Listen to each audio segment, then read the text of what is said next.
For the life of me, my daughter has one that whistles.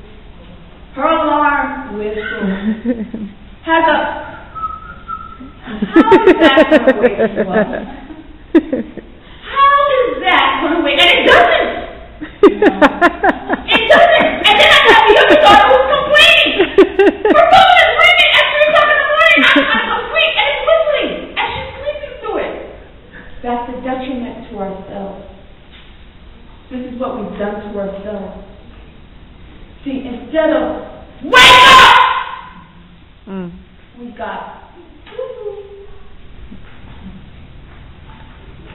do you sense the urgency in the word? Apparently, we don't think there's a problem. At least God doesn't think that He knows somebody got a problem because they are not picking up on the urgency.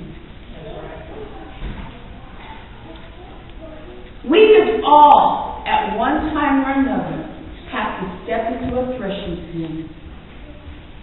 You know what a threshing room is? Gideon,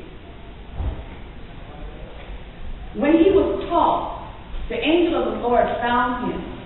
And the threshing room is where they thresh wheat. And you hit it on the ground, and you throw it up, and you hit it, and however, because it takes that husk, the bark off the wheat, so that little kernel can be ground down. Okay? You need a lot of room for a threshing room. Can you just imagine? Let's visualize this. There's a cockroach, 4 inches. Come on, we all know they got those things. 4 inches. And it's crawling right there in front of you. And you get the broom. But what happens is you don't have room to maneuver the broom, and you're like, and the cockroach is just walking away because the broom is too big for the room. So when you go to hit, it's hitting the wall, not the floor. Well, see, in a threshing room, to be able to get and hit this wheat or get this hard husk off, you need room. And a large room. In some places, you see where in the picture where the women have these big baskets, the women, and they're throwing the things up, and they're just going up and down, because the wind is blowing the husk away.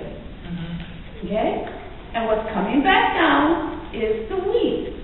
Well, see, when the Lord called Gideon, and the angel came down, he found Gideon in a winepress room, threshing the wheat. Winepress room is a small room. But see, at the time, there was so much evil going on in the land, he had to hide to be able to do this. But the threshing room is where you take the wheat and you hit it to break the husk. We all have to go into a threshing room and be beat on the threshing floor to get this husk off. What is the husk? It's the world out there. What is it? It's the way that we think that we got to change. It's the attitude that we bring in even when we do get saved. It's the rebellion. It's everything that should not be there.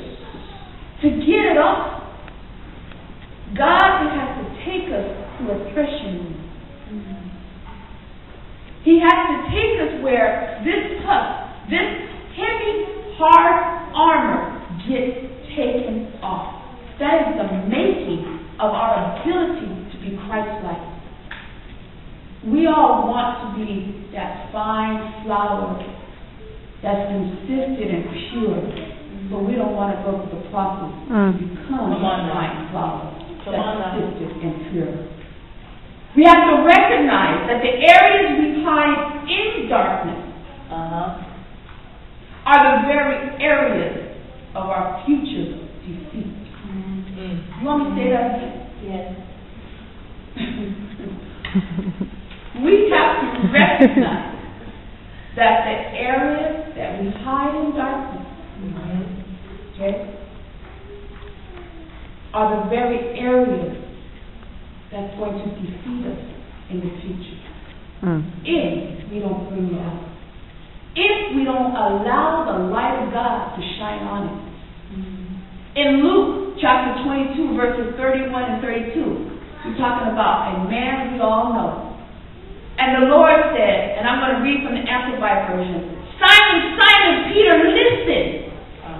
Satan has asked extensively that all of you be given up to him out of the power and keeping of God, that he might sift all of you like grain.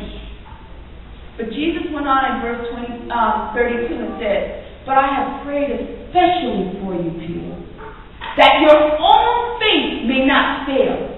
And when you yourself have turned again, because somebody's going to fall. Right. Strengthen and establish your brethren. When you yourself have come back after the fall, strengthen and establish your brethren.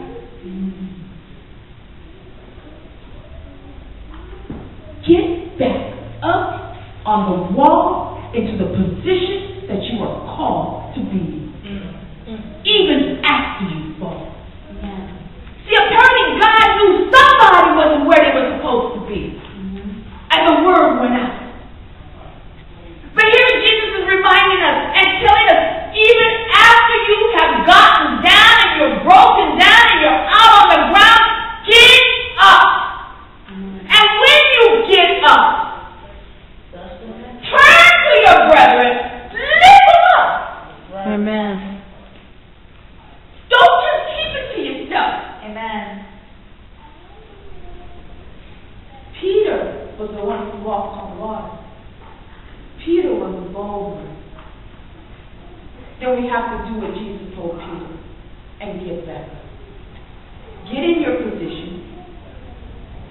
Get back up and don't just lay there. Get back to where you once was. Get back to your first love. It takes you all the way to Revelation. Because see, you've left your first love. The battleground is in your mind. And it's a difficult thing to break what's in your mind.